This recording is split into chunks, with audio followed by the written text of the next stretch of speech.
तो hello students, welcome back to my YouTube channel commerce and math classes.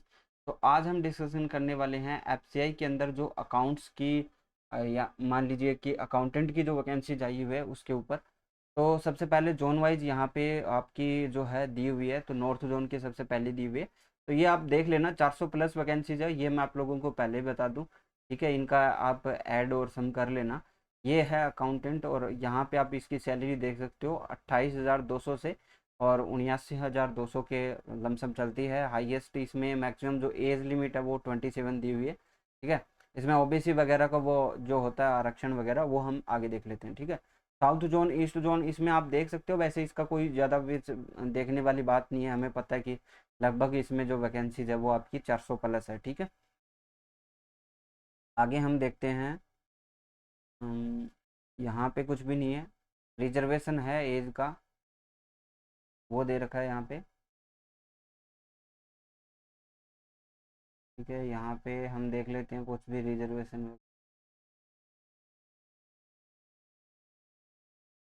यहाँ पे reservation वगैरह के बारे में दे रखा है जो कि हमारे लिए इम्पोर्टेंट नहीं है। फिजिकल रिक्वायरमेंट है वो आपकी, जनरल रिक्वायरमेंट जो होती है वही है आपकी, उसमें कुछ ज़्यादा नहीं है। जैसे एस सीटिंग है, एस टी स्टैंडिंग है। ठीक है, तो आर डब्ल्यू यानी आप पढ़ सकते हो या पढ़ सकते हो और लिख सकते हो। ठीक है, तो इस तरह की जो रिक्वायरमेंट है जो बेसिकली आराम से आप क्वालिफाई कर जाओगे, इसमें कुछ भी दिक्कत वाली बात नहीं है। ऐसा कोई पॉइंट होगा तो मैं आप लोगों को बता दूंगा। आगे हम बात करते हैं क्वालिफिकेशन की। तो क्वालिफिकेशन में अकाउंटेंट के ऊपर चलते हैं, तो बैचलर डिग्री ऑफ कॉमर्स मांगी गई है और साथ में आपके पास कोई कंप्यूटर का डिप्लोमा हो तो वो भी अच्छा है। एक तो सी का आता है, राजस्थान में आरसीआईटी का आता है, तो मतलब कंप्यूटर के ऊपर आपकी पकड़ होनी चाहिए, बात यही है बेसिकली। और इन चीज़ों के ऊपर आपको ज़्यादा फोकस नहीं करना रहता, क्योंकि जब जब तक आपका सिलेक्शन होता है तब तक भी आप इस चीज़ों को अरेंज कर सकते हो ना आराम से, इसमें कोई दिक्कत वाली बात नहीं है। अब और चीज़ें देखें तो एग्ज़ाम तो ऑनलाइन होना है और रिजर्वेशन और रिलैक्सेशन की जैसे मैंने बात बताई है उस तरह की आपके पास रिजर्वेशन की ये रहा। देखिए, एस सी एस टी को कितना 5 साल को रिजर्वेशन है, ओबीसी को कितना है 3 साल का रिजर्वेशन है। और अपर लिमिट में देखें तो पीडब्ल्यूडी को 10 साल का है। एस सी एस टी जो पीडब्ल्यू डी है उनको 13 साल का है, तो इसमें तो आपको आराम से हो जाएगा, 27 है। अगर आप ओबीसी से हो तो आप 30 साल तक भर सकते हो और एस टी से हो, एस सी एस टी से तो 32 साल तक भर सकते हो, इसमें आपको कोई भी दिक्कत नहीं आने वाली। आगे हम बात करते हैं तो इसका दो एग्ज़ाम होते हैं इसमें। ठीक है, आगे मैं देख लेता हूँ। हाँ, पहले एग्ज़ाम की बात करें जो कॉमन टेस्ट होता है सबके लिए, और ये एक आप ये मान सकते हो बहुत ही आसान टेस्ट होता है। अगर आपने थोड़ा बहुत भी आपके अंदर पेशेंस है तो ये एग्ज़ाम क्लियर हो जाता है। बेसिकली इसमें ज़्यादातर आपका जो जैसे हम फोकस करें कि हमें अकाउंट का जो पेपर देना है, तो हमारा जो मेन फोकस होता है किस पे होता है, अकाउंट पे। ठीक है, जैसे ही हम जेवीएन जूनियर अकाउंटेंट का देते हैं तो उसमें जो बेसिक पेपर आता है ना वो थोड़ा इजी आता है और जो मेन पेपर आता है वो हार्ड आता है। तो उसी तरह का सिस्टम है इसमें, ये पहले हो जाता है। इसमें देखिए, इंग्लिश है, रीजनिंग है, न्यूमेरिकल है और जीके है। और ये 25-25 मार्क्स के आते हैं। ठीक है, 25-25 के मार्क्स के और 25-25 इसमें क्वेश्चन आते हैं।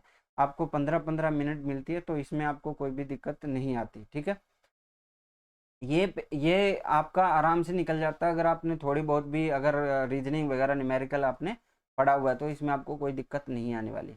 फिर हम बात करते हैं कि इसका जो फेज़ 2 होता है एग्ज़ाम, तो उसमें भी आपके दो टेस्ट होते हैं। एक तो पहला होता है 120 नंबर का और दूसरा होता है 120 नंबर का, यानी दोनों 120-120 नंबर के होते हैं, जबकि इसमें क्वेश्चन की संख्या जो होती है वो अलग अलग होती है। जो आपका सब्जेक्ट का पेपर आता है उसमें 60 क्वेश्चन आते हैं और जो बेसिक पेपर होता है उसमें 120 क्वेश्चन आते हैं 90 मिनट में। जबकि जो पेपर सब्जेक्ट का आता है उसमें 60 मिनट में आपको 60 क्वेश्चन बनाने होते हैं। ठीक है, और 1/4 इसकी नेगेटिव मार्किंग होती है। तो हम बात करें कि 120 में आपको क्या चाहिएगा, आपको वही चीज़ें चाहिए, इंग्लिश, रीजनिंग, न्यूमेरिकल और जनरल स्टडीज़, बस इससे ज़्यादा कुछ नहीं चाहिए आपको। इसमें बस इतना है कि जीके का वेटेज जो है वो 45 के आसपास हो जाता है, 30 मिनट इसमें मिलते हैं। जबकि आप सब्जेक्ट की बात करोगे, जब आप सब्जेक्ट की बात करते हो तो इसमें आपको 60 क्वेश्चन मिलते हैं, वो भी आपके कॉमर्स से रिलेटेड। अब कॉमर्स से रिलेटेड क्या है, वही चीज़ें जो जेवीएनएल जूनियर अकाउंटेंट के अंदर आप पढ़ते हो। तो कौन कौन सी चीज़ें देखिए, basic accounting, taxation, auditing, commercial law और बेसिक कंप्यूटर। अब ये कंप्यूटर वाला पार्ट है, ये तो मान लीजिए आप आरसीआईटी वगैरह की जो बुक्स वगैरह होती है हल्की फुल्की उनको पढ़ लोगे तो भी हो जाएगा। मेन जो होता है इसके अंदर ये बेसिक अकाउंटिंग होता है, इससे बहुत ज़्यादा क्वेश्चन पूछता है। फिर इसके अंदर ये ऑडिटिंग के क्वेश्चन पूछता है, कॉमर्शियल लॉ, इनकम टैक्स के, जीएसटी के जो क्वेश्चन पूछे जाते हैं इसमें थोड़ा बहुत क्वेश्चन पूछ लेता है, क्योंकि रेट वगैरह चेंजेज होती रहती है, इसलिए इसमें ज़्यादा क्वेश्चन नहीं बन पाते हैं ना। तो इन चीज़ों को आपको फोकस में रख के आप एग्ज़ाम की तैयारी कर सकते हो, और इसमें से ज़्यादा आपको कुछ भी नहीं चाहिए। पेपर थर्ड आपके लिए अलाउ है ही नहीं, स्टेनोग्राफर के लिए होता है थर्ड, पेपर थर्ड। और इसके बाद आपका देखिए यहाँ पे ज़्यादा कुछ नहीं है, बस इतना ही इन्फॉर्मेशन है इसमें।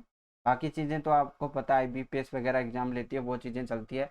अगर आप राजस्थान से एग्ज़ाम फॉर्म फिल कर रहे हो, तो राजस्थान में आप जो अपने एग्ज़ाम सेंटर है वो अजमेर, बीकानेर, जयपुर, जोधपुर, कोटा, उदयपुर दे सकते हो। हमारे आसपास भी दे सकते हो, जिनके पास जैसे मान लीजिए कि कोई राजस्थान का है, अगर उसके आसपास अहमदाबाद या फिर कहीं और है, तो वहाँ पे उसके हिसाब से आप अपना एग्ज़ाम सेंटर दे सकते हो, ठीक है। और बाकी आपको कोई दिक्कत नहीं आएगी।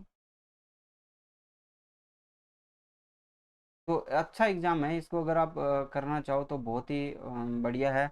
और दूसरी बात करें तो एप्लीकेशन में आपको 500 रुपये, इसमें ज़्यादा फीस भी नहीं है, ठीक है।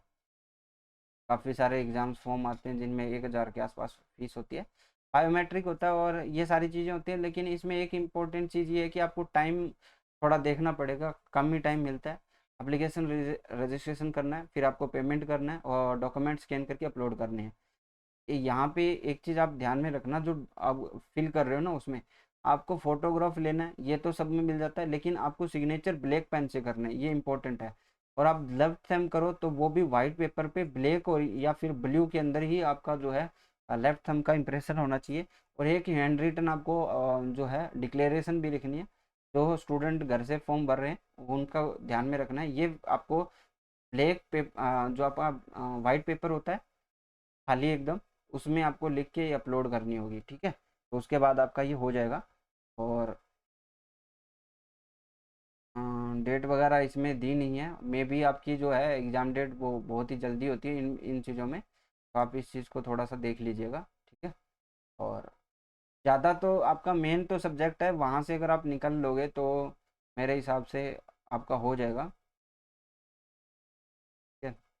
यहाँ पे हम देख लेते हैं, लास्ट डेट दे रखी है जनवरी 2023 के अंदर है, तो काफ़ी टाइम है आपके लिए, ठीक है। इन चीज़ों पे आप कवर कर सकते हो, बहुत सारी चीज़ें हैं इनमें, आपको आराम से हो जाएगा। और बाकी सर्टिफिकेट वगैरह की ज़रूरत नहीं है आपको अभी, ठीक है। सो आज के लिए बस इतना ही। आई होप आप देखिए, इस चीज़ के लिए एक फ़ायदा ये भी है कि आप इसके साथ साथ जो है जेविनल की भी तैयारी आपकी अच्छे से हो जाएगी, क्योंकि सेम सब्जेक्ट आपको वहाँ पे भी पढ़ने हैं, ठीक है। आज के लिए बस यहीं पे एंड करते हैं। Thank you, bye, have a nice.